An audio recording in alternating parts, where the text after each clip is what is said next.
welcome to DJ D. Thank you, And thank like you. I said before, he is a great DJ. In fact, I think I've known you from when you first started DJing, I think. Or You met maybe me in even uni. early on in your Yeah, early DJing career. you met me when I started doing clubs. Yeah, Yeah? yeah, Well, we'll yeah. get into all of that anyway 100%, because 100%, 100%. so I don't want to glaze too much. Let me just let you talk about yourself. All right, so ready to get into this chat, yeah? Let's go for it. All right, so first things first, the name. How did you arrive at DJ D Dubs? What does that Oh, that mean? is an interesting story. My name is Dwayne, first of all. So the D stands for Dwayne. When I was younger, I used to go with the tag name DW. So Dwayne, Okay. short it down, DW. Um, I then obviously there was a show called Hey Arthur, and the sister's name was Okay. DW. So I Is had to it? change that. I didn't change it too much. So what I did, instead of doing the DW, I done D dash DUBBLE dash U. So I spelled it out, and then that was obviously too long. So I then had D dash dubs, and that's how I came up with D dubs. D Dubs. Okay. All right then. Cool. It makes sense. There's a whole lore We know there, the so it background, actually yeah. it actually is logical. So when you came up with that, Mhm. that was so you said your nickname, you had that nickname as a kid, Yeah. but DJing wasn't anything that was on your mind back then, for sure, right? Oh, so my dad's a DJ. Okay. Um, Mike Rothcott Lloyd. So if you're into old school garage, you might know him. Rough Um, cut Noid. Mike Rothcott Lloyd. Okay. So he taught me from when I was like young, 4, 5, 6. He used to be on the decks with me. Okay. Um, so DJ's been around. So my dad's a DJ. My uncle used to do sounds. So he used to do like sounds at Carnival. He's an MC, so sounds and obviously being a hype man to other DJs. So I was around music from a young age. Um, did I want to be? Obviously, I wanted to be everything my dad was. So yes, I did kind of want to be a DJ. Um, I would say from about 13, 14, secondary school is when my mum bought me some decks when I was in secondary school. Some CD decks. Okay. And that's when I started doing mixtapes. So and obviously record them, do the mixes on the CD decks, record them Hmm. onto cassettes, and then put the cassettes in my Walkman. And I used to go to school with my Walkman and listen to my mixes. So I was doing mixes from like year 9, year 10, year 11. I was doing mixes myself. Okay. Um, And yeah, those mixes, they were just for your own personal like listening. yeah, You didn't share them with definitely. anybody. There was one time I was saying in secondary school when like I was always a quiet guy in school. There was one time in math, I remember this so clearly. There was one time in maths class, right? And we had a substitute teacher, and she left for some reason. It was a bad school. It was a bad school. She left, and so I was sitting there listening to her music, and then like one of the guys had found like an old tape recorder in the class. I said, "Oh, Dwayne, you got tapes on you? What are you listening to?" And took my tape and put it in. Then I was like, "Oh yeah, it's a mix that I've been doing." And then at that time, it was like a lot of hip hop I was listening to. So it was like during Eminem when he had the Marshall Mathers LP out. Okay. So Dr. Dre, all them kind of songs were in those mixes, and obviously kids our age, that's what we were listening to. So I think that was the first time like anyone outside, obviously my mum and my siblings, heard any of my mixes. Obviously, it didn't go nowhere. They liked it, but it didn't like Okay. take me off I mean, anywhere. that's But good. That's good. At least no one took it and was like, yo, he should stop calling himself Dubs. He should stop calling himself D Trash Man or something with these mixes. So at least he yeah, got good feedback. I don't know, man. Can you imagine? My life And would you be know, I totally know different. And funny about that is, you know, I'm not gonna blow up your age, obviously, but you kind of giving it away with this whole cassette talk, because I'm sure Oh yeah, 100. I'm there'll be old a anyway. young listener. Cassettes? What? These guys are, these are old heads. Trust me. Oh man. So you mentioned that you initially you were doing a lot of hip hop stuff, right? Hmm. What would you classify yourself? What type of DJ would you classify yourself as right now? Open format. Open Um, format? Okay. Open format. Definitely open format. Hip hop is my first love in music. Obviously, growing up, I heard a lot of soca. Obviously, my parents are Caribbean, St. Vincent, so soca. That's Jamaican, so a lot of dancehall, reggae. So I grew up along. My mum loved R&B as well. But for myself, it was definitely hip hop. Then obviously, my dad old school garage, so I had that kind of the house and the garage side of things came into play as well. Um, but hip hop was my first love. Then when I started getting into it properly, I moved into dancehall, soca. Then during that time, it was funky house, so funky house, old school garage as well. Um, so I kind of just moved with the times. So So like, I want to interject real quick because you mentioned funky house and garage. I want to just say we're currently based in the United Kingdom. mhm. So I'm just saying that for other people who might eventually see this and not understand funky house and garage, because I realize in different regions funky house is something completely different 100%, than what UK 100%. funky house is, and I didn't even know about garage until I came to this country, so I didn't even know that was a genre of music. So I want to Yeah, say Dwayne is UK based. I am. Me too, Yes. because we're here in the UK. Um, and also, just to explain some other DJ term, you brought up open format. So open format, for those who don't know, it just means that you play across Yeah, the board. You play yeah, multiple genres. You 100%, don't necessarily stick to one, so you could play for wider audiences, whether it be mainstream, but you could still go into whatever genre you need to go into, 100%, depending on the 100%. crowd. Yeah, yeah. I mean, there's Okay. definitely an argument to say which one is better, being known for a genre or being open format. There's definitely pros and cons between the two. But yeah, I liked a wide range of music and always found being open format just worked out better for myself. So let me ask you then, out of all these genres, so I'm going to ask you two different types of questions. Not two different types. They're just, well, okay. Let me just ask the questions. So, Okay, when you're DJing, what do you have like a favorite genre that you're DJing? that's a good question. Um, I'll say I kind of roll around with it. Um, like there was a time when I was very bashment heavy. I love Mm. bashment. There was a time where I loved reggaeton. There was a time where I loved Afro beats. Um, I I guess I kind of like to jump around to my favorites. I don't have a particular favorite. I would say more the urban type stuff, so hip hop, R&B, dancehall, Afrobeat, soca, and like more rather than funky house, garage, and the more up tempo stuff. Um, When we say yeah, it, okay, is it PC to call that black music? Is that okay? Can we? I didn't want to say it. I didn't want to say it, but yeah, I prefer black I don't know music. how controversial I want to get on this show yet. Let's say urban. I don't know, urban.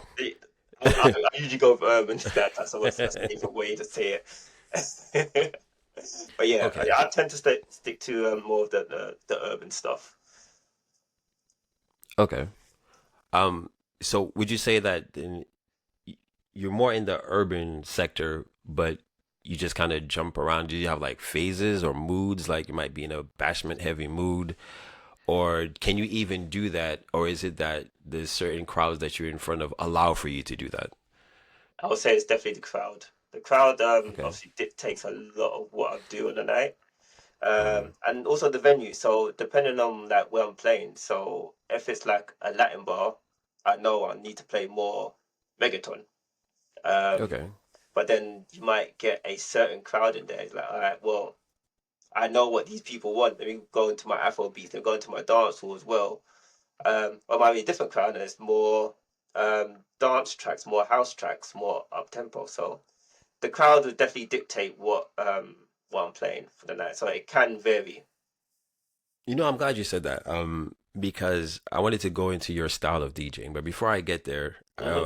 the second part of the question I was going to ask is, so if let's say the urban sector is your favorite genre to DJ, is that also what your personal favorite is? Because sometimes DJs, whatever they actually like to DJ, isn't necessarily what they personally like to listen to. So, No, what do you personally like to listen to? I mean, again, I like a wide range, but Mm. I'll have to like Motown stuff. Um, Motown. yeah, Okay. love it, love it, love it, love it, love it. I am. Listen, I am so. I don't want to show my ignorance here. I don't know a damn thing about Motown apart from the name and the California raisins and the it's Four like Tops. I don't even know if the Four Tops is considered Motown or mm, ish, is like Michael, adjacent, right? early Michael Jackson, Stevie Wonder, Okay. Luther Vandross, Okay. and Okay. Okay. yeah, yeah, like Okay. the older R&B. So do you find yourselves in like in a situation where you're like doing a party or something, and is that you feel like I can slip some of this stuff Oh, in? Are 100%. you Yeah. delighted Yeah, inside? Then you're yeah, like, yeah. I'm yeah, like, okay, this is my oh, time. I see it up on the lip. I'm like, you know what? I got you. I got you. You know, that being said, I want to talk about certain things that DJs have to deal with, like for instance, like requests, because people make requests and whatnot, right? But I don't want to jump ahead too far. I even have notes and everything here. Let me see You're what. organized. Yeah, Yeah, I'm trying to be. I want it to be flow naturally, but I want to make sure I cover certain points. yeah, yeah. Um, okay, so like going back to your getting into DJing, right? You said it year 11, around then. That's when you were like were DJ, like you actually started DJing as far as developing your skill. Yeah. So I'll say year nine, year 10 is when I started yeah, practicing. I was doing mixtapes back then. College is when I started doing more private parties, so house parties, christenings, or any family functions. Let me ask you Um, about your first party that you said I'm a DJ and I'm here. This is my first gig per se, and I'm actually DJing for people. oh, that's a good question. All right. Too much detail. So my mum owned a hall, Hmm. um, and we would usually that's where the parties in the communities would happen.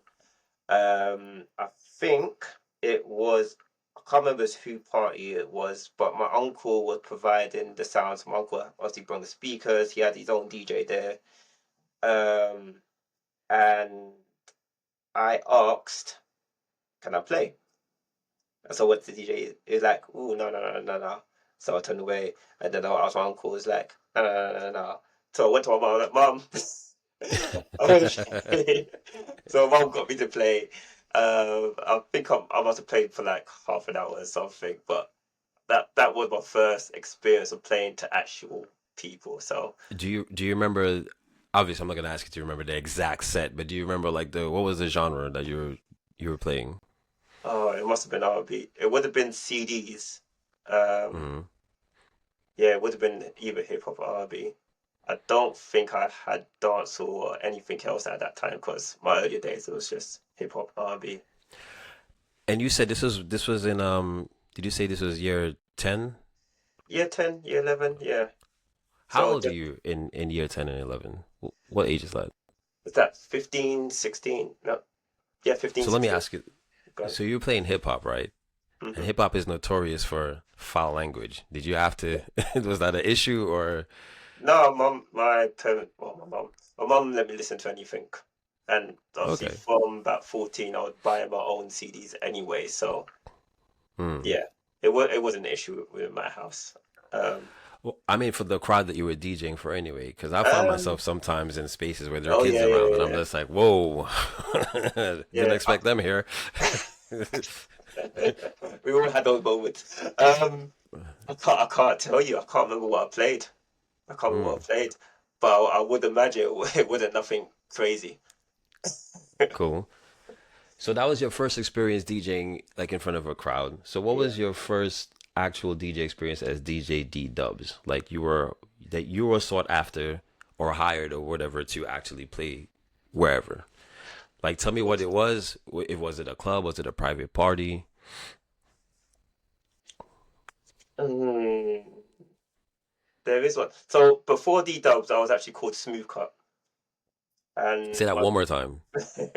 before before my name was D Dubs, my DJ name was DJ Smooth Cut. As you can imagine, my Are you DJ saying cup at the end? Smooth cup? Smooth Oh, Cut, smooth cut. Oh, that's Smooth better because I Cut. was like, whoa. I can't, Smooth cut. I can't. I get it though. Smooth cut. Cut Yeah. as in DJs doing cuts or whatnot, right? Well, it was based off my dad, so rough cut, and then yeah, smooth cut. Oh, that's actually I like that actually. Okay. Um, it was a friend of mine, and she booked me to do her birthday party, which was in a different hall, in deep in the middle of Hackney. So I brought out my little speakers from my house, and I went there and started setting up. And then out of nowhere, I think one of her uncles brought out an actual sound system. And then I looked at my little speakers, and I looked at his house, and I'm like, why am I here? What am I doing? But then he said, "Oh, come and play on my system." And that's when I done my first actual party, which I was booked for. It was me and my friend. Yeah. But then a fight broke out, so we didn't finish the whole party. So Hackney. Okay. Yeah. One of the perils of DJing black music. Am I No, right? 100%, 100%, I'm playing. 100%, I'm sure. 100%. I'm um, just testing the boundaries of how risque I can get with this show. I'm not getting cancelled. It's fine. All um, right. yeah, yeah. So that'll be the first time I'll say that actually booked for a booking would be that party there. Then after that, it would have been uni days is when we started doing. I say we started doing actual bookings. I don't know if you want to get to that later or do you want to get to that now? Yeah, we'll get into that later. We'll get into that later. Okay, cool. Because the now you made mention of we loosely just mentioned equipment, right? You learned on CDs, CD decks, CDJs, right? All the sound system. Like how what is the equipment you would say you use now? So we'll go there and then we'll work backwards, right? So Okay, you cool. as a DJ now, what is it you're I'm definitely comfortable laptop. using? What's your setup? Definitely laptop. Okay. Laptop controller is my go-to. Prefer it over anything else because controller, I know it's mine. I bring it. I know it's working. I know what I'm doing with it. Laptop, I prefer because I can carry all my music, and obviously being open format, um, I can carry a lot more, and I can type and switch around. It makes life a lot easier for myself. I tried USBs, not for me. I hate the twiddling of having to search with one screen and just having that one knob. Not a fan. Um, what else is there? And then obviously, if we're working our way back, used to do CDs. Love CDs. um, Let me ask you this. So you, what I gather from what you're saying, and sorry to cut you off, but kind you're, of fun. with the laptop and the controller, it's more, it makes more sense, right? It's more convenient Mm, and it just makes life a lot easier. yeah, But coming from a CDJ background, which yeah. did you actually have more fun DJing on? Is there a difference? Do you feel like it's just so much better now that you transitioned over to the laptop controller combo?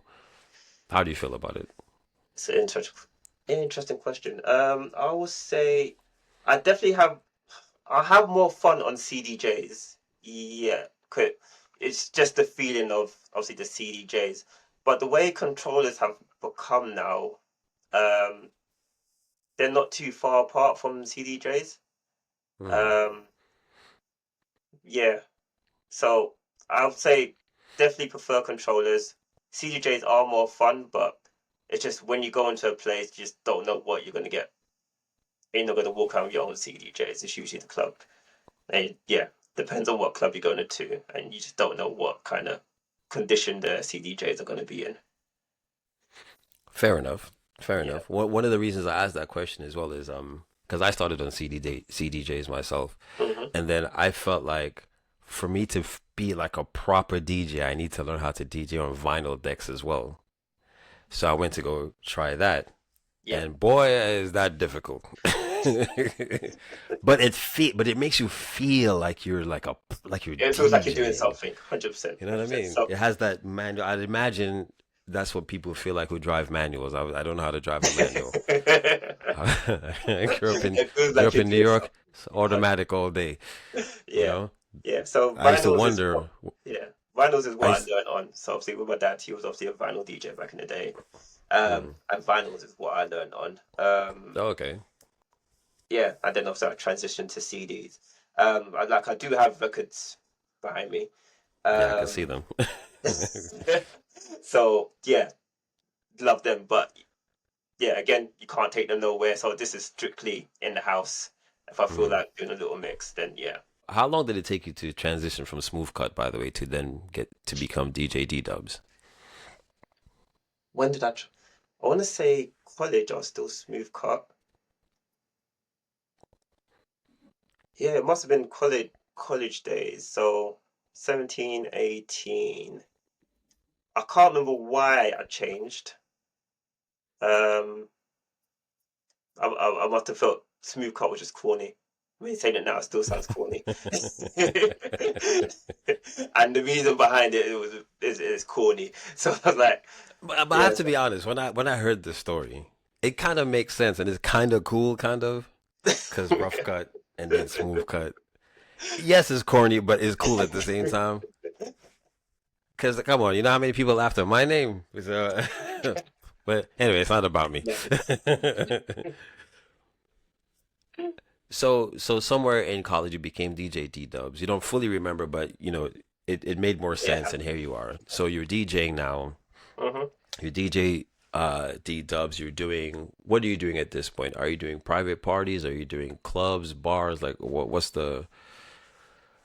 your early DJing career like? Okay. I mean, I could take on a little bit of a story here with how I've actually started DJing properly when I got into uni. Mm, Um, so went to uni, obviously, Bedfordshire Uni, obviously, where I met you, mm-hmm. Luton Town. Um, I also met Kays in uni.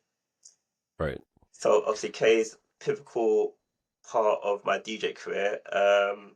I met him. We was in the same class together, same course. Obviously, we hit it off like straight away. We do like a cool. Um, Obviously, we went. There was a party, and he knew the promoter. The promoters. He phoned up the promoter to say, "Oh, we're coming." And I said, "Hey, ask him if I could play." And he's like, and the promoter said, "Yeah, yeah, come through." At this time, I didn't have much, so I had an iPod and I had a few CDs, and I connected them both to the mixer. I played that.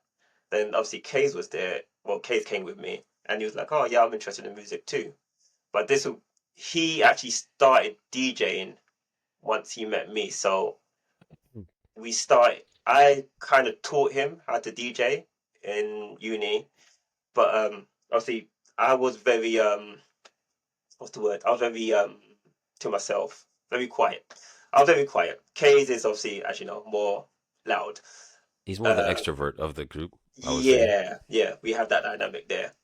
um, so we did obviously that's when we started up D&K Productions Hmm. um, in our first year of uni, and him being the extrovert, he was able to talk to more people and obviously state that we're DJing duo. I was more behind the scenes and obviously putting like making logos, putting mixes together, obviously getting him to do his bit. And we kind of like took off from there and then start getting bookings for like up and down the country. Obviously around Luton, King Alfred and all them guys there we started doing their parties as well. Um, yeah, so we kind of took off from there. So that was my early days of actually being known as a DJ. I would say started in Hmm. uni and obviously with K's. Um, then after uni, K's took a break from DJing, and then that's when I had to kind of figure out how to do it by myself. Obviously, I'm still introverted. I'm still shy. Like whenever I go DJ, I'm confident because I know I've got K's there. And it's like now that he's taking a break from me, I'm like, all right, well, I still want to do this, but now I need to get over this hurdle of being out there by myself. So Right. that was a big change for me. But obviously, you do it once, you do it twice, you kind of get used to it.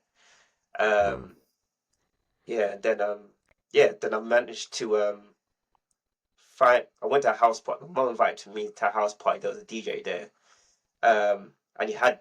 This is the first time I saw like a controller. It was like a little box thing that was connected to virtual DJ. Now I used Mm. virtual DJ previously, so I knew it, but with the controller I wasn't familiar. He said, "Yeah, jump on," and obviously I jumped on and obviously mashed up the party. It was Okay, good all fun. It right. was good fun. Light work, right? You're like, that's what I There do. he goes. There he goes. I done dances. That's what I do.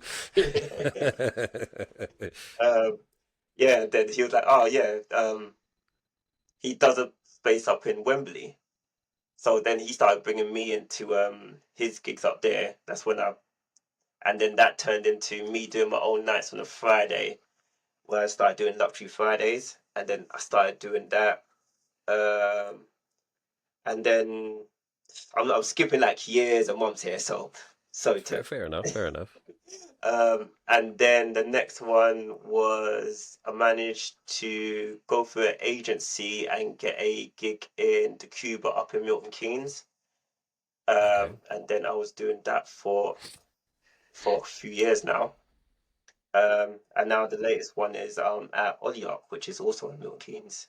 So yeah, that's what I'm at now. So currently doing club gigs, bar gigs. So the Cuba on a Friday, Olyok on a Saturday. I still do private gigs. So during that time, obviously private gigs, birthdays, I do weddings, christenings, I do all that. I own my own equipment in terms of speakers and everything. So booking Nice. private bookings, I can do all that. Um, yeah, and that is where I'm at. As D Dubs, that is where I'm at right now. So couple gigs, still doing private bookings. I want to ask you about so out of these, so you've mentioned oligarch, what do you call that? Was it Cuba? Revolution to Cuba. Yep. Yep. And that mixed in with private gigs, which is like your let's say your favorite scenario to DJ. I'm gonna say private gigs. I do like a Mm. private gig. Um, yeah, obviously it depends what it is, but yeah, like the residencies, love them. They have their up and down moments. But my aim for myself is try to gain as many fans or followers, whatever you want to call them, through the residencies so they know me and hopefully they would then want private bookings so I can then feed off of that. Okay. Excuse me. Um, I asked that one because I Go on. had this little thing with house parties. I dread house parties. If a house party comes up, I'm like, hell no, I'm not taking no house party. It's because it's fun, but it's Yeah. like people don't know when to go home. Like it just doesn't Oh yeah, end, and it 100%. just becomes 100%. so chaotic. And it's just like, I think I started liking the structure of knowing 1 hour left, and I could time it. Security's right there just in case. 100%. you know. 100%. They're ready to kick people out and stuff. Yeah. Yeah, yeah, Oh yeah. man. Yeah. House parties are yeah like that. I, yeah. I think the hardest ones to do is children's parties. They are Yeah. definitely the hardest parties to do because obviously music is one thing. Mm.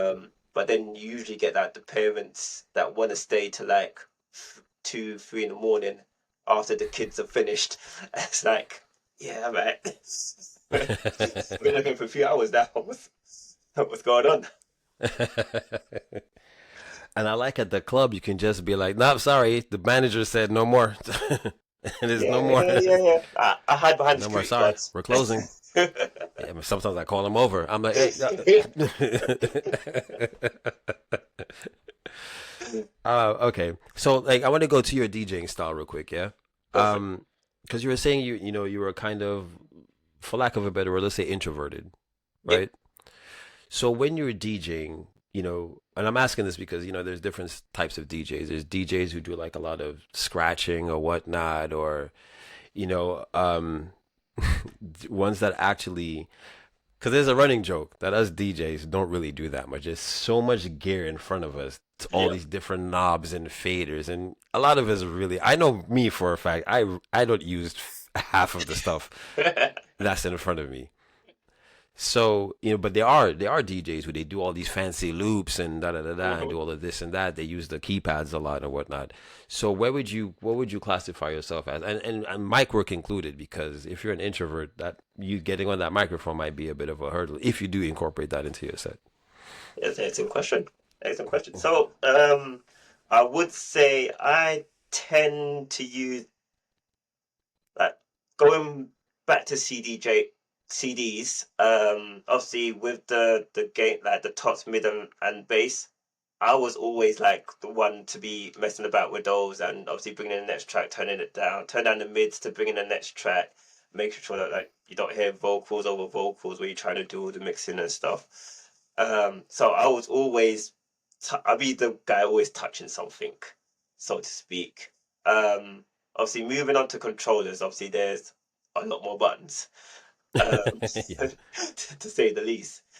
Um, I definitely use a lot. Like my thing is, I love technology and I love music. And since obviously Serato came into play and Pioneer came with more technology to use with music, I've been a big fan of it. So whenever something new comes out, I love to investigate. I love to play around with it. The controllers have obviously been a godsend in my view. Yeah, using like the pads, messing around with loops, easier loops, the effects as well. Not that I use effects a lot. Like during my gigs, I tend not to use effects or jingles. Like I'll use an echo out, but that's about it. The echo Um, out is the best effect. oh yeah, It's the most useful effect ever in transitions. Oh my hundred goodness. percent, 100%. Um, yeah, but I don't go crazy with obviously everything else. I like to keep like my actual live sets kind of as pure as possible. Mm. Um, but now that obviously stems are coming to play with a lot of the softwares, I use stems like all the time. Like it's actually fantastic to use them. Um, Do you yeah. use them in the sense that, because you were talking about before when you were mixing, you'd use the EQs basically. You drop out the Mm, mids and the bass when you're blending in another track. Do you find that you've used stems to replace that? So that you would yes. maybe just cut out the instrumental and have the other 100%. instrumental and then bring in the. 100%. Yeah. Okay, okay. Yeah. I've Yeah. seen, Yeah. I've noticed this happening. Yeah. I haven't been able to get into that wave because silly me, I use streaming providers to to DJ, and that isn't allowed in my setup. So I just have to watch everybody else use the stems and go, oh, that sounds great. But it's really cool the things that people can do. The technology has really Mm, gotten into a space where you can do so many different things while you're up there, yeah. um, Definitely. on the Definitely. decks. Now Yeah. that does bring me to, and I know we're jumping on a little bit, but I'll pull things back into line, right? Yeah. Go on. But just want your opinion real quick on the state of DJing now. Now, when I say that, I mean I won't front. Me as an older DJ who started from way back before technology was what it was. Mhm. I kind of hate on the new DJs a little bit In what because they just sense have to though? push buttons. They just press a button and it sync their track for them. And I feel a lot of them don't actually know the real essence of DJing. And Yeah. that's what separates, because when other people who want to learn DJing, right, they ask me to show them some stuff, I'll tell them, you know what, it's actually easy to DJ, but it's hard to be a good DJ. Yeah. Because when you just learn the technical aspects of it, and technology makes it easy to DJ, really. Mhm. But to be a 100%. good DJ, there's so many other things that you have to take into consideration. So, do you feel are you ready to jump on my hate bandwagon for some of the new some of the new DJs out there? I, Because I feel like they just jumped into it without actually knowing the real essence of DJing. I mean, it's. I don't want to get myself like cancelled, so to speak, for the new DJs. You can. I know um, we're. I know we're in the UK, but you can plead the fifth. You can plead the fifth if you want. I'll talk on it. I'll talk on it. yeah, like I feel like obviously myself as well. Obviously, I came from obviously learning on vinyls, playing on CDJs where there wasn't no BPM counter on them. Like it Right? was literally, You actually have to be able to mix by ear. yeah, You yeah, listen to the music and be able to beat 100%. match. I came from that. I came from that. So um nowadays, like obviously, I know there's a sync button. I use a sync button because I know that if that sync button wasn't working, I know I can still do what I'm doing without it. Um, I feel like the newer DJs that are jumping into it, they're not going through that lesson of beat matching by ear, which I think is like the fundamental of DJing. No matter what Yeah. genre you're in, like beat matching needs to be there, really. Um, I'll tell you one quick experience I had. Sorry to cut over you. God, One quick experience I had was, and I feel like such an idiot not realizing this. So older music, because older music, well, you mentioned Motown or whatnot. So they yeah. were recorded with live instruments. So So the the the BPMs BPM swings, is yeah, all over the place. I didn't yeah. notice that at first. I thought my software was messing up. I was like, nah, hold on a minute. No, And then it no, finally dawned on me, of course, you genius. They're recorded a little bit different, so the time signature is not going to be the same no, throughout the whole record. no, And that's where no. beat matching comes in very handy because you have to be able to know to like nudge or whether you need to speed it up or 100%, slow it down real quick. 100%, I 100%. want to ask you what, since we're talking about these new DJs, I'll come back to that actually. What advice and stuff you could give aspiring DJs, for Hmm. instance. But before we get to that, let me take it back to so we covered oh yeah, the type of mixing. So you say you keep it pretty pure, Yeah, I try to when I'm doing live straight mixing. straight mixing. Yeah, like my thing is I want everything to blend seamlessly, so it's straight. Um, yeah, I'm not a fan of big. I'm not like I can scratch like if I it'd be like a little chirp chirp chirp scratch and bring in the next song. Mm. That's fine, but heavy scratching all over the place, not a fan of. Sound effects over every song, not a fan of. Jingles over the track, not a fan of. So I tend like my sets tend to be pure mixes, I would say. I Um, like that. We have very similar interests there. yeah, When I go yeah, to clubs and I hear too many sound effects, it mm, starts irritating me after a while. yeah, yeah, definitely. Scratching I think is good for transitions, but unless I came to a scratch Yeah, battle or exactly. something like that. I remember one time I was watching DJ Jazzy Jeff, and all respect to him, he's an iconic, he's a Mhm. legend. But at one point, I was like, all right, bro. All this scritchety scratching. Just play the song, bro. Um, and that goes back to, do you incorporate mic work into your sets? So I feel like if I did, I would be fantastic. But I just can't. I can't. Like as soon as I get the mic in my hand, like my mind goes blank. I have no idea what I'm gonna say. Um, like have practiced it. So I used to do like a podcast, dynamic podcast, where I used to talk on it. It would be like more. That was more like just introducing the track, and so it was a way for me to kind of get used to the mic and start practicing my mic work. Um, but still, like I didn't use any mics. And then during lockdown, I started doing live streams, which I did use a mic for as well, and that sounded fine. But again, like, as soon as I went back outside, like no mic. So it is something that I would like to do, but I just don't see myself doing. I can understand it though. I understand it, like, because me, I think I was in a space where I don't know if to call it shyness. I just was clamming up, so I didn't know what to say on the mic, Yeah. especially when I came up DJing. Remember Jamrock? I was Hmm. around a lot of Jamaican DJs, and boy, Yeah. did they talk on the microphone, To say the which is least. too much, by the way. I think is way too much. I'm like, bro, like you spoke for like 60% of the song. You should have just made your own song. But but they are very powerful on the microphone, and I'm like, I've Mm, just felt mm, so out of place, especially mm. if I'm trying to DJ what they're DJing. I just thought even my accent would just sound crazy on there. It just wouldn't make sense. Yeah. And then, not to make this about me or anything, but I just No, that's fine, realized Don. I'm enjoying this. I'm a talkative person anyway, and all I need is a little bit of liquor, and I'm saying things. But I also realize there's a psychology behind it because, like as a DJ, you're in charge of the crowd per se. Mm, Well, you're in charge of guiding them somewhere. So really, you're taking them on a journey, some yes. musical journey. And I've Yes. realized when you start hurling commands at people, but you just have to find like the right balance. It kind of and because they want to be a part of it, so they want to have a good time. So I remember Yeah. I tried that chant. Was it Ollie, Ollie, Ollie? You do all of Yeah, yeah, that. yeah. I hit them with the who let the dogs out. They barked back. I was like, yeah.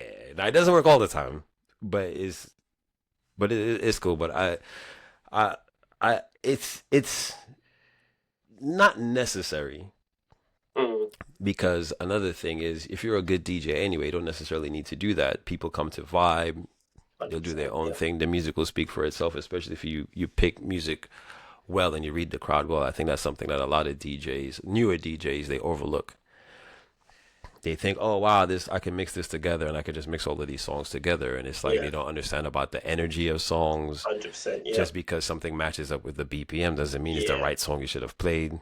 They don't think 100%. about it harmonically how the songs go together. Mm, yeah. Yeah. There's a lot of layers to But DJing. Yes. so many. So what? And I'll let you give some like little advice in a little bit. But I want Mm. to get into best and worst moments. Of So DJing. yes, Go. what would you say? Let's start with the negative first, so we can end on a positive. Yeah. What is Okay. like a bad experience that you had DJing, and you just thought, wow. Phew.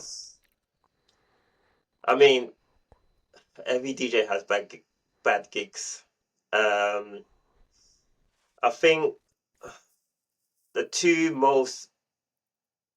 thing, two worst things that come to my mind is music cutting out. Um, that that used to happen quite a bit up in the Cuba. Um, Oh gosh, is that down to just like technical difficulties or it the was software, their venue, PA it was the system? plug in the venue. It was loose and Oh, and it's like right behind the DJ booth, the socket, and it's kind of loose. But then you have people trying to walk behind the DJ booth to get to the other side. Like okay. obviously, I don't know if you've seen. Probably not. Probably everyone that's watching this probably hasn't seen it, but it's a booth in front, and then there's a little bit of a gap behind, and usually there's wires. And some people try to walk behind the booth to get to the other side, and if their foot accidentally hits that wire, no music, dead Right. silence. And then you have to plug it back in and wait for your controller to load back up. Ay, ay, ay. And that usually takes a good 10, 15 seconds. And then you got to hope that it connects back to your laptop. Oh gosh. Yeah. So those are usually the worst times. And I guess the other time is just when no one wants to dance. Like you have times that I want to say like at a private party, it does feel a bit worse rather than in a club. I would say. Um, I never had like a unless there's no one in the club. I never had a club where there's people and then no one's dancing. Like everyone usually gets up. But at a private gig where you've been booked by someone to play music and you feel like you need to make sure that everyone's having a good time, but no one wants to get up and dance, that is a hard experience to go through as a DJ. Because now you're trying to understand: is it me? Am I doing Yeah, something all those right? thoughts are going through your head. Like, is it my songs? Is it too loud? Is it too quiet? Are they sitting down because they're tired? Do I need to play chill out music? Do I need to play amp music to get them up? All that is going through your mind. But they probably just no one probably doesn't see that. You just see you just DJ, but you're thinking of all these Yeah. things. Yeah. And I found in fact, let me save that. Let me ask you. What is something staying in that vein? What is something that you would say something that irritates you as a DJ? Oh, that have to be the quest. requests can get annoying. Um, Do you have like a yes. bad story from as per requests are concerned? Um, so I think it's a case of when people feel like they're entitled Oh, for you to play what they want. Like obviously you get the odd ones. It's my birthday. It's my friend getting married. I'm going to leave in a little while. Play my song. And she played it. I hate Everyone that one. I'm forgets. sorry. That last one you just said, I hate that one. I want to tell her, I leave then. You got Spotify or whatever, right? I Go do. home and listen to the song. Right? So, any people watching, when y'all in the crowd, that irritates DJs. Play Well, my song next because I'm leaving soon. Then go, buddy. yeah, yeah, Just yeah, go. 100%, 100%. And if anyone gets angry, this is D Dubs' thoughts. I'm just sharing them. Wait for that. Another Okay. annoying one is the person that wants to have a full-on conversation with you while you're mixing. Oh. Oh boy. Yeah, I could definitely relate to that one. Yeah. But yeah, the worst one is someone that feels like they're entitled. Like um I had so a girl came up, she's like, "Oh, play this song." I'm like, "Ah, yeah, cool. I'm playing a little while." Um, I can't remember. I think it was like one of the songs that I would have played it anyway. So Okay. like it wasn't too bad. But then she went away. She came back. She's like, "Hey, you play my song?" I'm like, "Yeah, in a little while. Give me some time. It's coming." She went away. She came back like, "Hey, I know the owner. Don't make me go talk to him and tell him to come make you play this." Okay, yeah, I'm not gonna play it now. It's not happening. Yeah, I think that one really grinds my gears, so to Yeah. speak. I can definitely relate with that. I get because for me, it's so funny. Like the people who make requests and they do it very sincerely, Yeah, I endeavor to play their song. Like I 100%. feel bad. Like if I Yeah, didn't play it, yeah, I feel bad. And I actually remember theirs. I forget all the other people's songs, yeah. but the person who was sincere, I always remember their song. And if I didn't get around to it and I see them, I'm like, yo, I am so Uh, like if we ran out of yeah, time or something and the club is 100%. closing, I'm like, Yeah. I'm so sorry I didn't get to play your song because they asked so nice. They come, Mm, are you taking requests? yeah. Yeah, and Yeah. then they're just Love like, that. oh, well, Love could that. you play someone? So if you don't have it, that's cool. But if you could play, Yeah, oh, yeah. I love when Love they that. come like that. Yeah, love that. That's It's that's like, what you want. if I could kick everyone out and just have you here, that would be great. I mean, obviously not, but and I love that. So I'll be like, you know what? And then you could reason with them and you'd be like, okay, well, I'm playing it because sometimes I don't like when they request something that's completely out of the genre you're Yeah, yeah, playing. 100%. 100%. And Yeah. it's like, how do you think this is gonna fit in right now? Yeah. But if you can reason to them and be like, you know, you want to hear that song? Cool. I'm playing this genre right now. I'm gonna get to that. And they're Yeah. just so like, yes, great. Yeah. And they go off, and it's like, I need to play that person's song. 100%. And then there's the ones like you said that come, yo, DJ, play this next, and you're just like, who? You looking to see if they're like buttons on you, like if you're a jukebox. I'm like, hold on a minute, is it? Because they didn't even put a quarter in. Like what? Oh, that irks me. And then they come with the I'm leaving soon. Then go then, buddy. Like what? Yeah, yeah, yeah, yeah, yeah. 100%. 100%. And it is jarring. That's one thing is jarring, and the conversation one. I think, and you know, any party goers who may come across this video, the DJ is actually working. I don't know if y'all noticed that. It's a job. You can't go to nobody else's job and just stop them and be like, hey, so blah blah blah blah blah blah blah blah blah. Say a couple of sentences and keep it moving, bro. Right? Break up your conversation. Do it in 100%. parts. 100%. I, rem- Yeah. I remember one time I opened my mouth. I can't I can't I can't hide my accent. But sometimes they don't pick it up when it's like a lot of you just assume that I'm British and maybe I Yeah, just talk yeah. a little bit funny, but I'm British, right? But when they pick up on the accent, I had one guy. I'm Dubs. I'm DJing. I'm trying not to be rude, but I'm also mixing. And let me clarify, and I would say Dubs is definitely one of these DJs. There are some DJs who, you know, they have pre-mixes or whatnot. They just put things on and there are those types of DJs. You see them floating around the club a lot. They drinking a lot. Hmm. They're not really doing a lot of DJing. Hmm. But I can vouch, I can definitely, say that D Dubs is a DJ. Every single song that's played, he's actively playing the songs. He's actively mixing. There's nothing wrong with putting on a pre-mixer. Sometimes maybe you need to go to the toilet or something, and you just Mm-hmm. need to find a lull. You need to just put something on real quick to cover Yeah, that time for you to step 100%. Yeah. away. Fair enough. But for the most part, it's live mixing that we're doing. We're making it up as we're going on, right? Yes, Because that's we the need to main read the thing. crowd and blah blah blah blah blah, Yeah. right? That takes brain power. You're doing a lot while you're doing that, and then someone's Mhm. trying to hold a conversation with you. You have just enough time to make your request. But now you want to talk about, oh yeah, so you're from New York? Oh, I've been to New York. Yeah, me and the kids, we went on bro, like I don't care about your kids right now. Like, yeah, just oh, Times Square is beautiful, isn't it? During the winter time, it's like I'm doing something right now. Oh man. And sometimes, sorry to harp on, because I think I've just been No, you're triggered fine. now. Go, My go, go, trauma, go, I'm go, having a go. trauma response now. Do you get the parts where they're making a request, and you know what? It used to annoy me at first. It still does annoy me when they just push their phone in your face. Oh yeah, you see that bright. You're in a dark club and you see a bright light right in front of you. Like Boom, ah, in your face. well now I can't see. But however, I do prefer that than the slightly drunk people. I don't understand what they're saying. So now I'm Oh, caught in the what? oh, and and Whoo! and, and you get the spit on the side of your face as well. Don't forget that. Then you're getting a second shower, you know, and they're just saying stuff, and you're just like, nah, really just put it in your phone this time, Yeah, please. not literally. When people come up to me and they want to request, like most time, like usually it's in the Cuba and they want a Spanish song. I don't know the titles of the reggaeton songs. Like Mm. if I see it, I can type it and but to pronounce it, don't know. So when people ask me for songs, I'm like, I don't know what that is. Spotify it. Let me see it.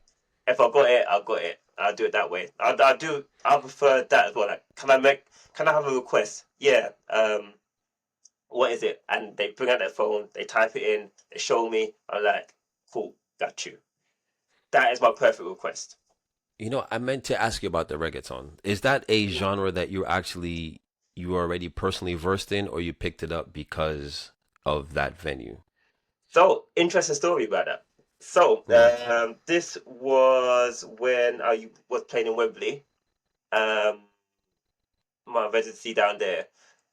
Mm. There was one week a girl came in and she was like, ah, can you play some reggaeton? At this point, didn't know it. Like, I knew who Shakira was. That was about it. And maybe Pitbull and Daddy Yankee, perhaps. No, it wasn't with that Yankee. Like, Oh wow.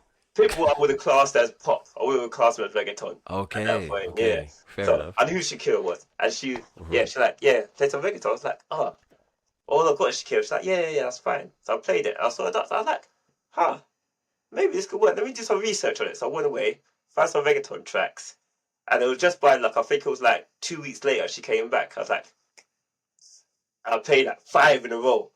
She danced through all Nice. five. I was like, you know what? I'm gonna run with this. I'm gonna take this. Nice. And then so I got into it and started playing it more. Um, and then the agency done like a trial for the Cuba, and the thing was we need someone that could play reggaeton. So I was like, Mm. okay, well I'm gonna go there and try this out. And literally I played straight reggaeton for like 45 minutes. I think they actually forgot about me on the decks. It was only like 20 minutes mix and then they talk to you, see if you're any good. But yeah, 45 minutes I was playing. I think they forgot about me. They called me over. They're like, wow, you just played like reggaeton for like 45 minutes straight. I'm like, yeah, yeah. They're like, yeah, you got it. Take it. So Nice. it just worked out. It just worked out. Luck, I would say. Nice, nice, nice. Because there's some things that, because being an open format DJ, sometimes I think people put too much pressure on a DJ. They expect you to know every single song that's been created in humankind. 100%. Um, 100%. and what I get sometimes is I've had some Asian people come and they Hmm. want to hear Punjabi music. I mean, I've And got that one track. sometimes all I got the ding ding ding ding ding ding the Mundai to was it Mundai to I don't remember the name, but we all know that song, Yeah, and Jay Z yes. did the remix to that one. And I thought to myself, I would delve into that, but it's not such a high priority because there's still such a small percentage of the people that come out where I'm DJing at anyway. Yeah. But I'm starting to get Albanians asking for things too. Mm. And they'll ask for Albanian songs. Now, sometimes when I'm had enough liquor in my system, I do get on the microphone and say things I probably shouldn't say to the crowd. I have cussed the crowd out before. Lightly, light cussing. About about their request etiquette. Mhm. Um, but I just found it interesting because reggaeton is something you do. It's a good string to have to your bow, pretty Yeah. much. And I wanted to know how you actually got into it and how did you get yourself versed into it. But yeah, you explained that. So, Yeah. Yeah. Yeah. so Yeah. So yeah, after I picked it up, like it wasn't just that. Obviously, I picked it up. It was I actually do enjoy it. Like it is like music that I would listen to as well. okay, So yeah, I do enjoy it. So obviously that obviously spurred me to dig deeper, find other tracks. I would say like obviously when I do my mixtapes, that obviously helps with my sets as well. Like so I start doing mm. like reggaeton mixtapes, and that obviously once I do a mix, I can then put it to a crate in my laptop, and those are tracks I can then try out for the crowd. So yeah, it kind of rolls into one. Real quick, which DJ software do you use? Serato. Serato. Yeah. Okay, and On you've had Serato. experience on virtual DJ, obviously, Virtual DJ, I and tried. I've tried Record Box. Not a fan. I tried Tractor as well, actually. okay, Also not a fan. I think I stuck with Serato mainly because um, I got pulled into doing a DJ Q&A where they got like five other people from the UK. Like mm. Serato called us up and was asking us a bunch of DJ questions. And then for doing that, you got like the full version of Serato for free. Nice, Yeah, so nice. I stuck with it. Like, So Serato sounded like it was like, hey, well, yeah, you got me for sometimes the life universe now. just That's it. lines up Yes, a particular way, right? 100%. So yeah, Um, always been smart. all right, so I just realized, look how long I've had you talking now. So let me ask you these two questions, and we could like wrap this up, right? But I don't want you to leave without telling me about what's going on now. Now, I want to ask you before we get there. I had asked you about bad experiences you have had as a DJ, bad experience you've had DJing. Yeah. But now, what is some of like the best things, like the best experiences that you've had from your DJ career so far? Um. Oh, early on. So when there's a mashup of Movado Make Money, and it's mixed with gigs talking the hardest, the instrumental from that. Okay, I okay, made that myself, and I think it wasn't even like that it was a busy party, but the first time I played that and like everyone just went mad for it, like that nice. was definitely a highlight. Like having a track that obviously you made at home and then played to people and people like and that is definitely a highlight. Um, and then I'll say probably New Year's Eve at the Cuba. Like it's always busy there, Hmm. but obviously New Year's Eve is like big, and just seeing how many people come out, and you're the one that has to make sure that the countdown is done on time, Right. and just having it all go like again. Like I usually I'm part of the DJ pool, so I usually get like the DJ edit with the countdowns on it. But for the cube, I usually like chop it up and then put on a different track for it to fade into, so it kind of blends. The countdown blends into the next track, and Right. then obviously I do that at home, and then having that to play on New Year's and it just go seamless. Hmm. Definitely a highlight. Yeah, so Nice. Nice. that too. Well, that brings us back to what you're doing now, because I do know, you made reference to Case before, because you guys had Hmm. D&K Productions, and Yeah. now things have evolved into what you're about to tell me. Okay. Well, before I go to that, obviously I want to give Okay. you like obviously the D&K. Mhm. There was also B Lab events. So obviously remember that you've been to a couple of the Be events. live. Be Yeah, live, right? B Live events. Yeah, Yeah, yeah. I remember actually. Yeah. yeah, yeah. So, Yeah. Okay. Of course. Yeah. so obviously at D&K we done a couple events at D&K. Then B Lab events was born from us say well K's actually made this up. He used to say I heard it's going to be live, Yeah. and then B Live was born from the B Live part of that. We've done a couple of Nice. events, obviously around Luton under B Live. The residency in Wembley was under B Live, um, and then yeah, kind of died down. And um, now doing sensational events, which is a new venture with myself, K's, RB1, and Crossfire. Um, So that is the latest. So we've done a couple events under Sensational. Um, yeah, I'm just seeing where we can take that one now. Let me ask how long has that been going on? How long has sensational been a thing? End of May was our first event. So I And want to. has it always been you four, or was it just you and K started and then RB1 and then Crossfire, or is you just all started at the jump? So there's a DJ group. We're all part of a WhatsApp group because we always used to play at Vida in St. Albans. Ah, right, okay. Um, and obviously us four just talking in that group. And then yeah, one day I think RB1 said we should do an event together. And I was like, yeah, yeah, yeah, but nothing came of it. Then he asked again. I was like, know what? Like, I've got venues. Like, obviously, I've got the Cuba and Odd Ark up in MK, and I've done events in the Cuba before. And I know, obviously, I'm close with the owner of Odd Ark, so there was no question about doing an event in there. So I was like, I've got venues. If you want to do this, let's do it. So I asked around, got the venue booked. So that would have been start of May, probably. And then our first event was that bank holiday, end of May. Um, so yeah, that was the start. Sensational. Okay. Yeah. Okay. So right now, sensational, would you say it's like a DJ crew, an event, what's the word I'm looking for? Like an, Event an organizer. event label or both? That's an interesting question. I don't think I know the answer. I would I would say we're a bit of both. Obviously we're just four DJs at the end of the day that want to Mhm. try something. Um, I feel like our aspirations towards what sensational can become is big. I think, but it's just on how we get there.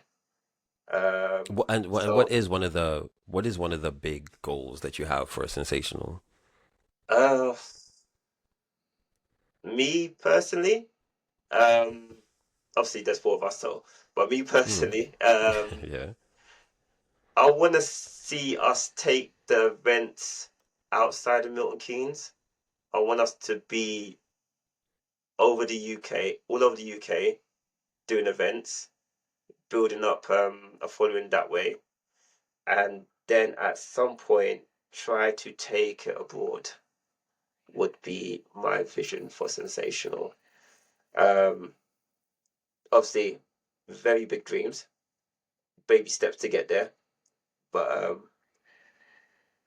I feel like yeah, obviously I feel like it can grow as well, like not only with audience but within the team itself. I feel like there's room for it to grow and get bigger as well. Um, I just don't know what that looks like right now. So, all right.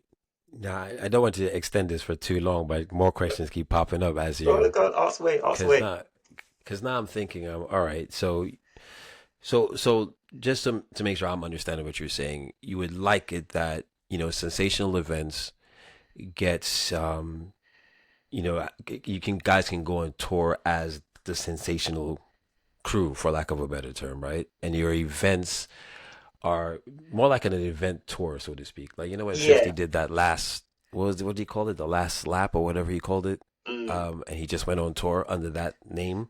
yeah. So I'm assuming you'd want to be able to say, all right, we could just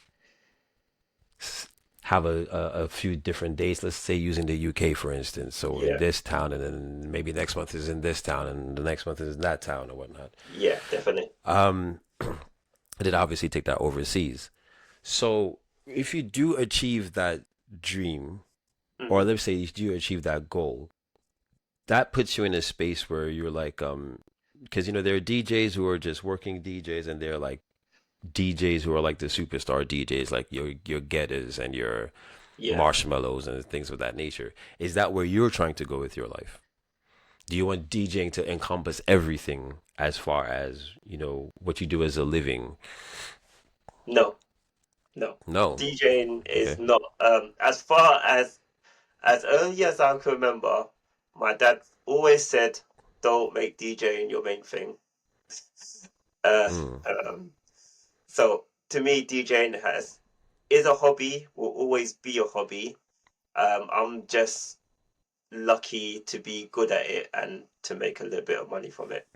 But how do those things coincide then? Of course, that's That's a a good very question. responsible thing to have. And let me say that again while I look in the camera. For all aspiring DJs, have a plan B.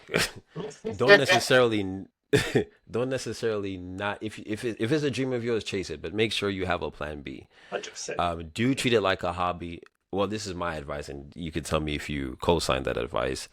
Do keep DJing as a hobby until the hobby overtakes whatever it is that you're doing. Treat it 100%. like a hobby until it's big enough to no longer be a hobby, and it could 100%. take you the rest of the way. 100%. But going back to you, because I just listened to you about 30 seconds ago tell me that you want sensational events to be big enough to tour throughout the, you know, do national, let's say national tours, and then eventually overseas tours. And if that keeps growing, the overseas touring will be getting a lot bigger. You're going to have to find yourself in a space where you're no longer just DJ. That can't be a hobby anymore. Because you'll transcend into the artist space, the I, artist slash performer space. I mean, I wouldn't, even at that stage where we're doing different events, I wouldn't say we're artists. Like, when you say artists, I feel like you're talking about your Calvin Harris, your all these other guys. I feel like they're on a different plane to us other DJs because they have songs out. They're actual, they're artists doing their own songs. Whereas Hmm. we're DJs playing other people's songs. So I don't think it would be a case of becoming an artist. I Hmm. feel it'll definitely be a case of just yeah, like one weekend I'm going to Birmingham to go do a show. Then I come back Monday. I'm going back to work. You know. Okay, so you do kind of want to keep like to keep it where you can have your you can still have a regular whatever you deem to be a regular life, Yeah, and then yeah. Just still be something able to comes do to this that. kind of like on the Yeah, side. 100%, hundred And percent. is that how everyone else in the crew feels? Because right now you guys are like the four tops, right, of DJing. Because there's four of you, and Yeah, you know, me. there's because right now what I'm getting from you is you don't want to be like a superstar DJ or anything like that. You That's like definitely DJing. me. Yeah, You're blessed to do it well. You're having absolutely. fun. You're making Yes. some money out of it as well. Yeah, Why not, right? If it hundred can take percent. you to continue taking you to other places, and I don't know, you get one day you're DJing in Japan, you're doing a sensational event, and while I'm talking, I'm guessing it's more than just DJing, is the brand, right?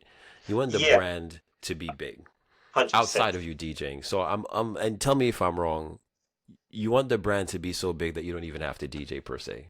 So There it's you not go. about That's it. Yeah, that G is dubs and da da da da da. It's sensational events. 100%. I Okay. feel like obviously I can't speak for the other guy, but for myself, like I don't see myself DJing like forever. Like my goal is to retire from doing like bars and clubs and just focus on like weddings and private gigs. Okay. Um, um, yeah, I've never been like the one to say I want to be this big. I want my name in the spotlight.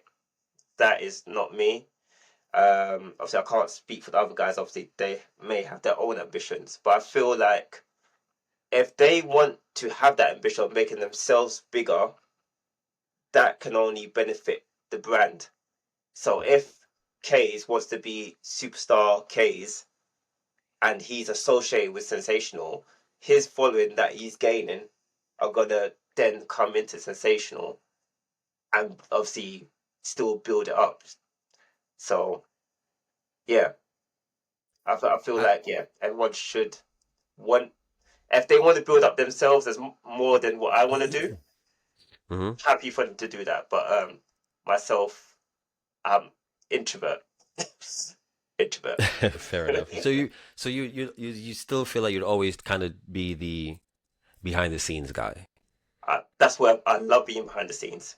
Love being Okay. behind the scenes. Yeah. Let me ask you this. Is there so there's four of you and you're grouped together. Now with groups come interesting nuances, right? You know, when I think about rap groups, when I think about even wrestling groups, I used to watch wrestling when I was younger. You know, you have egos, Yeah. then you have compatibility, right? Now I was Yeah. asking you about your DJing style. I don't know the DJing style of everyone else. Is it very similar? And actually, before you answer that, when you do an event, do all of you DJ? And how does that work? So a sensational event usually consists of all four of us. Hmm And what we do is we will split up the time that we have, and we won't do sets. It'll be in and out. So it'll be something like 20 minutes each. 20 minutes of me, 20 minutes K, 20 minutes Crossfire, 20 minutes RB1. Rotate it like that throughout the event.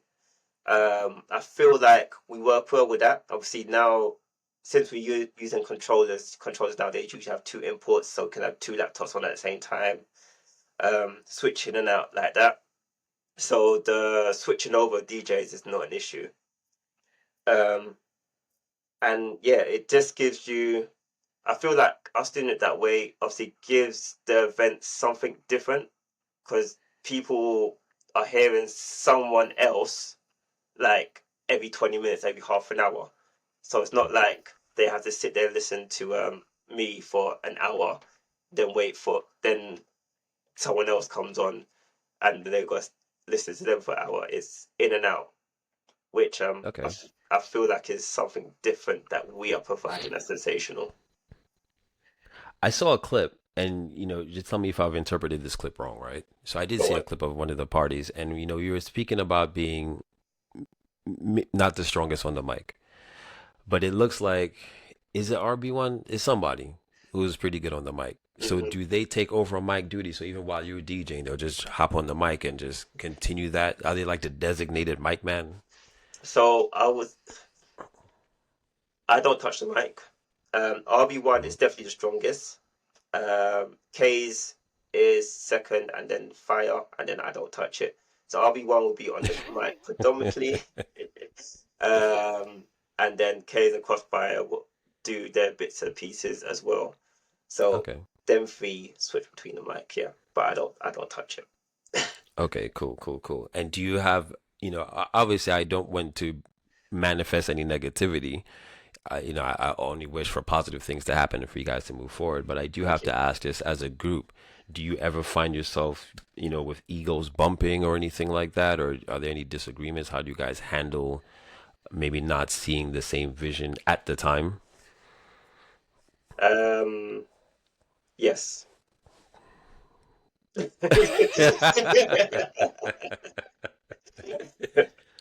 It's not easy. It's not easy. I think whenever you're dealing with groups and on top of that you're dealing with friends as well, so it's not even like Mm, they're replaceable. I think like this is the group.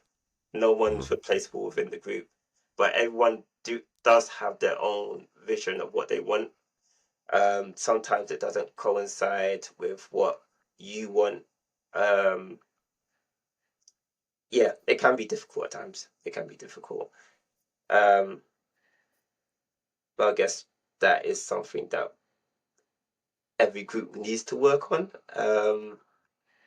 Yeah, Well, I yeah, could surmise that you guys have enough communication that you always get to a resolution anyway, right? yeah, yeah. For the I mean, we keep it moving. So Hmm. yeah, we keep it moving. Keep it moving. So no one in the group has Beyonce syndrome or anything like that. Like, is everyone is everyone all right? There's a Justin Timberlake in the group just waiting to waiting to break out. I mean, I guess that's like the thing because like we all DJ separately anyway, so Hmm. it's not like we're all beholden to the group. Like everyone has their own thing going on anyway. Right. Um, it's just obviously anything sensational needs to be communicated between the four of us. Um, and I would say obviously there's a famous saying of if you want something done fast, do it yourself. But if you want to go far, do it together. Um, That's a good saying, actually. yeah, I do like that one. Um, so while think like I know obviously with I've done events, I can do an event in a couple of days and get done and dusted. But a sensational thing because there's a group of us, we need we need to democratically go through the motions of putting an event together so it slows down. So there's there's there's peaks and troughs with it, I would Of say. course, of course, of course. Yeah. Um. Okay. I was thinking of because I don't want to ask any other. I don't want to ask any questions to breed any animosity or, or anything like that. Um. All right. One thing I do, since everyone's doing their own separate thing, right, Hmm. which is understandable, and then you Yep. guys come together when you do sensational events. Yeah. Have you looked at, so what does that mean for availability when things really start picking up and you are demanded to be here, there, and all these different places? Again, that's like it's a bridge we have to cross when we get there. Obviously Has we talks did. of that come up yet? Yeah, so we did an event where Case was away on holiday. Like we Hmm. had the date, but he said he's not available. But go ahead anyway. He'll still promote it and everything, but he just can't be there on the day. And Hmm. yeah, it was fine with that. Like we went on, we did it. It was a good event. Um, and then yeah, next one he was back, so it was back to normal. So Hmm. I would imagine going forward, like um, if one of us can't be there, I would expect, like, if I can't make one, I would expect the team to be able to conduct the whole event, make it run um, without me. And I would assume whoever's not there, the event should still go on. If we've got the date and we've all agreed on it, yeah, if you can't make it, then you can't make it, but the event should still go on. Sensational should be bigger than any one of us, so to speak. Then you're all open format DJs, right? Yes. Yeah. I think I would say that's pretty good then, because if you're four strong DJs, it doesn't matter if someone isn't around or someone Yeah. can't make it. You guys can still keep rotating. You can still hold it down, even if it's just like two of y'all, for instance. Yeah. 100%. And worst case scenario, there's only one of you, I mean, and yeah. then the rest will have to join in.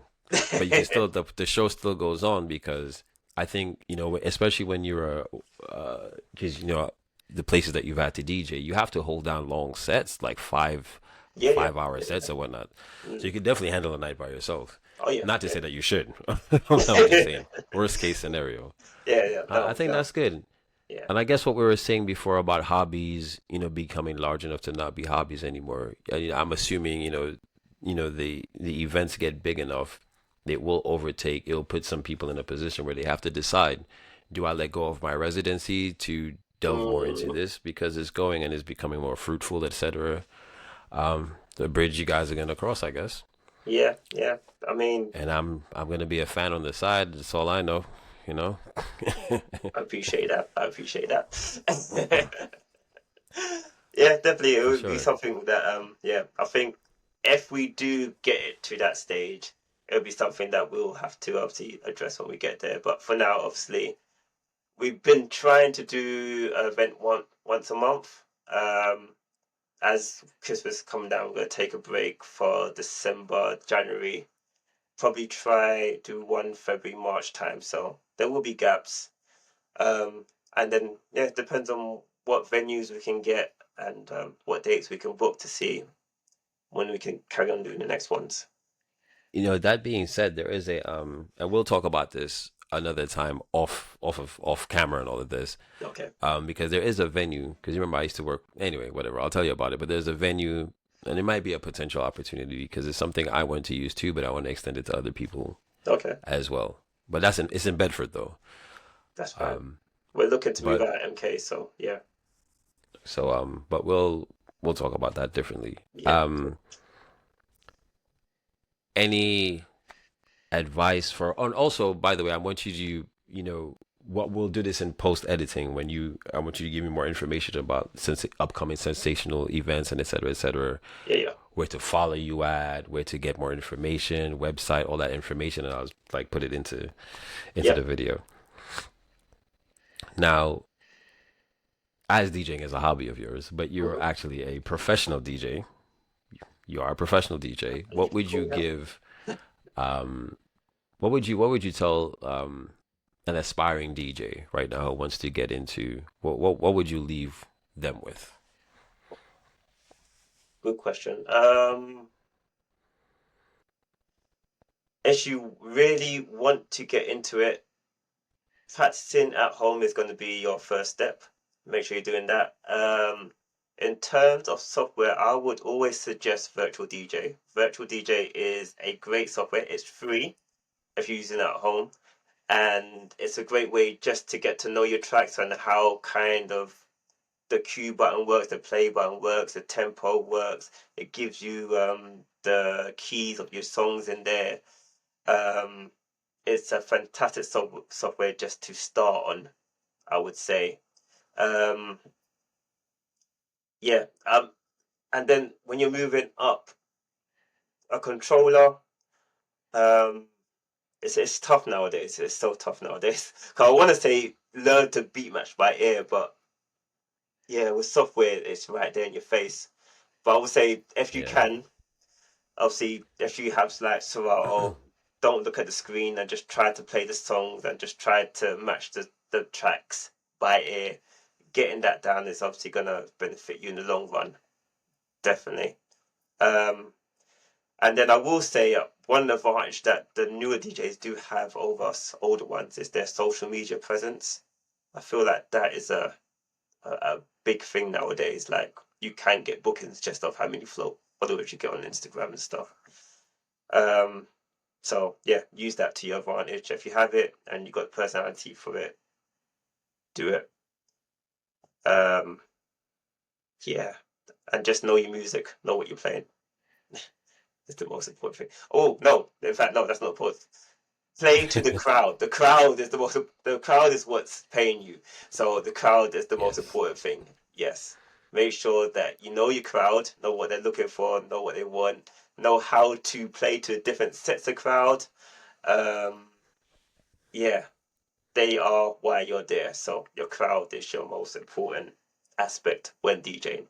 When you get to that stage of playing out, your crowd. Yeah.